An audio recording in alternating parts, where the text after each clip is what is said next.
Chapter 12. Most of the next day I fretted about what to do. Had R.C. heard that I'd talked to the sheriff? Was he looking for me? If he was, would he come at night, catch me in the backyard when I wasn't expecting him? Would he pull me into an alley when I was downtown? Would he be hiding out near one of my fishing holes, waiting to ambush me? Or would he be crazy and cocky enough just to walk up to the front door and knock? When we were kids, I figured R.C. was plain mean, but after what happened to Emmett, I knew R.C. was worse than mean. For the first time in my life, I was worried about dying, not just the death part, but the messy and painful things that would lead up to the dying, the kinds of things that would make a guy welcome death. I wanted to forget the sheriff's orders, pack up my things, and jump on the next train out of Greenwood. Early that evening, while Grandpa was dozing in his chair and I was flipping through old magazines trying to keep my mind off of the trial, torture, death, and R.C. Rydell, a loud knock on the front door just about pushed my heart right through my chest. I didn't move. Grandpa's snoring paused a moment, but he didn't wake up.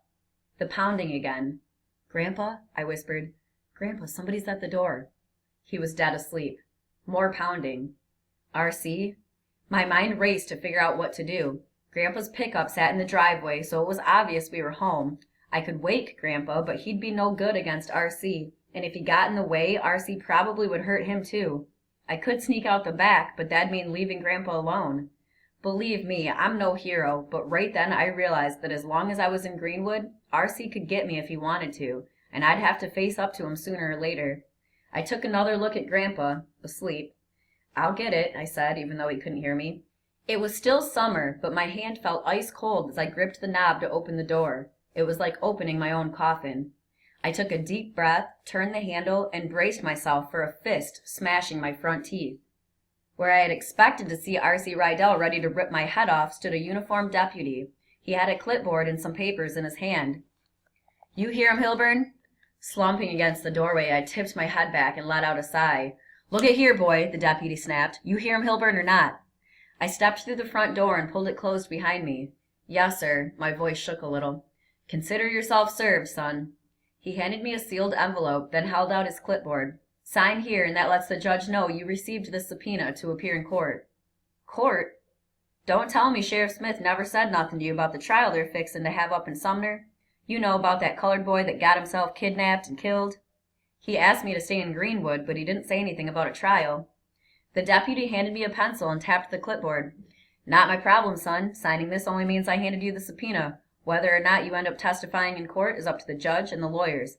And I suppose, maybe because you're a juvenile, you won't even have to testify if you don't want to. But I'm just delivering this." He paused, looking at the clipboard. "And if you'll sign it, I can get back to work." I signed the form and he left. Grandpa was awake when I came back into the house. Naomi again? "No, sir. It was a deputy. He brought me this." I handed the envelope to Grandpa. He opened it and read the subpoena. When he finished, he didn't say anything for a while. Finally, he said, "I don't like this, son. Not one bit. It's one thing for you to talk to George Smith about what R.C.'s done and said, but testifying in court? You're just a boy, and this business is too dirty for you to be getting mixed up in." "Do I have a choice?" "Of course you have a choice. Last I checked, we're still living in the United States of America, regardless of what the NAACP and those outside agitators say. If I was you, Hiram, I'd keep my mouth shut about this whole thing. It's going to be ugly, maybe even dangerous. Northern rabble-rousers will be there, and some of our local rednecks aren't going to take too kindly to that. And didn't you say that R.C. had threatened you?" "Not exactly threatened, but I sure felt warned. He doesn't want me talking to Sheriff Smith about what he did to Emmett while we were fishing." "That boy's dangerous. You ought to lay low, keep quiet, and let things work themselves out. No need for you to risk getting hurt. The judge can make you appear in court, but you don't have to tell everything you know, especially when testifying might put you in some serious danger." I nodded. R.C. scared me for sure, but shouldn't I tell all the truth even if I was afraid? "Now, what about this R.C. Rydell?" Grandpa asked. "You want me to talk to the sheriff about his threatening you?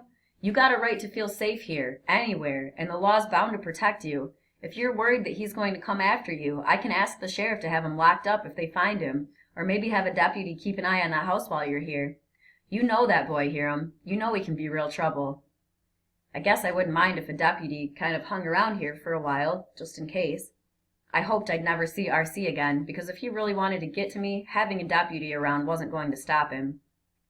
If you talk in court, Hiram, you're going to stir up RC pretty good. There's no way you can keep it secret. Trials are public, and whatever gets said is going to show up in the Commonwealth. So even if old RC has enough sense to steer clear of the Sumner courthouse, he's going to hear that you spoke against him in court. Thinking about RC made me shiver. I know I'd be crazy to tell everything at that trial. RC scares me to death. If I had my choice, I'd be on a train tonight headed back to Tempe. But Emmett Till is dead, Grandpa, for no good reason. He had just as much right to be here in LaFleur County as I do. He was just a kid like me. Hold on, son. He was a colored boy who didn't know his place. That doesn't give RC and those two other men the right to murder him. Grandpa's face turned serious. You don't know for sure who did the killing, Hiram, and you've got to remember that Chicago boy made his own trouble. If he'd stayed in his place, he'd be alive today, and believe me, son, I truly wish none of this had happened. Grandpa looked exhausted. Not a single bit of it. But it did happen, and that boy is dead, and we both know that R.C. Rydell had something to do with it. Sure, it scares me, but don't I owe Emmett something? Isn't it in my duty to do something about it? You don't owe that boy a damn thing. For starters, he's dead. All the talking in the world isn't going to change that. And you're in the Delta, son. No jury down here would even dream of punishing white boys for putting a Negro in his place. Sure, they got carried away something awful, but they're local men, white men. The only thing you'll do by speaking up in that trial is get yourself hurt, maybe hurt bad. Grandpa sounded so wrong-headed, I couldn't believe it. Maybe some of what Dad was always spouting about equality and the American dream had rubbed off on me. Don't American laws apply in the Delta? What R.C. and those two men did was wrong, Grandpa. It makes me sick just to think about it. Because you're a decent young man. You come from good stock, Hiram. If I'm so decent, shouldn't I tell what I know about R.C.? He killed a boy, Grandpa, and I could have stopped him. Now, Hiram, you already did more than you had to, calling the sheriff and everything. Not many boys your age would have had the courage to, but I should have done more. Maybe I could have stopped R.C. that night, made him stay here. Maybe if I'd followed him. Grandpa waved his hand impatiently. You're forgetting that two grown men are already in jail for the crime, and they've admitted to kidnapping the boy. They would have done what they did whether or not R.C. was there, and you don't know for sure that he was there, Hiram. But he told me he was going to Money with a couple of men, and that they were going to teach a northern Negro a lesson. Emmett disappeared the next night.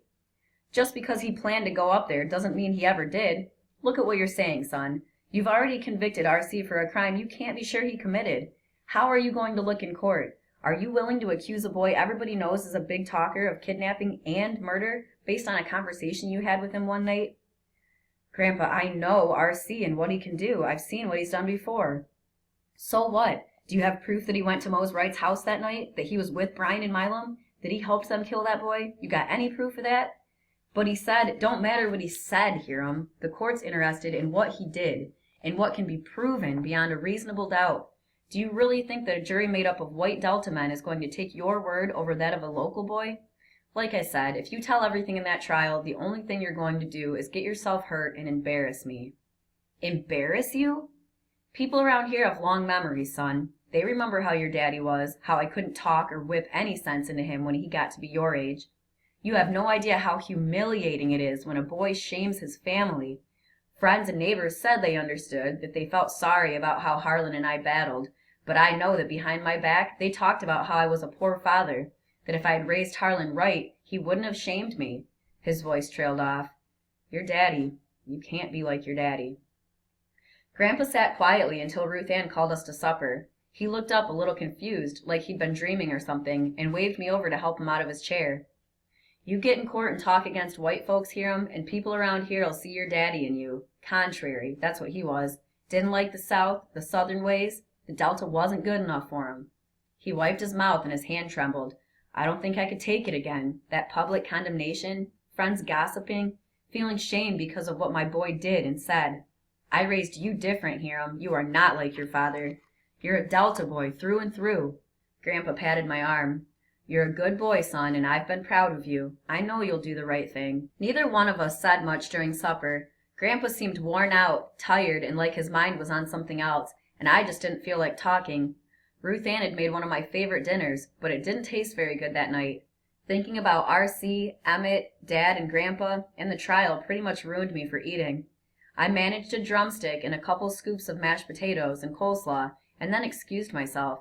I needed to get out of the house. I needed to see Naomi. Grandpa said nothing when I left the table and headed for the kitchen. "You feeling all right, Mr. Hiram?" asked Ruth Ann when I came in. "Not like you to leave my fried chicken and fixings uneaten like that." I shrugged. "Just been worrying about this trial."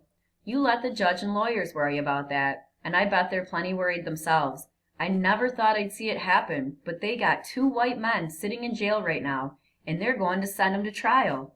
Far as I know, this is the first time in the history of Mississippi that white men are going to be made to account for what they done to a black man." Ruth Ann's eyes filled with tears. "Nothing any jury can do to bring Emmett back, but they sure can let folks in the Delta know that things are changing at last."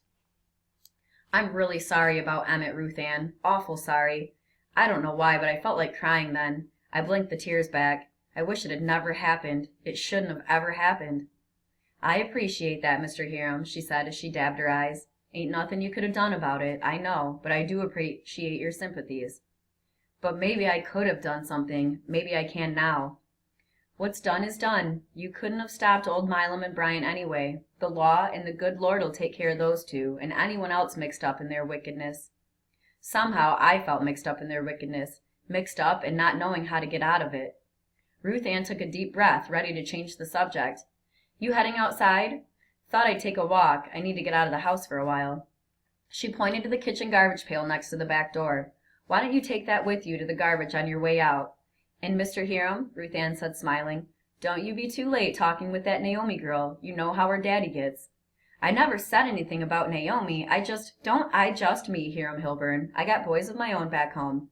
Now get this trash and yourself out of the house before that poor girl starts worrying about what happened to you."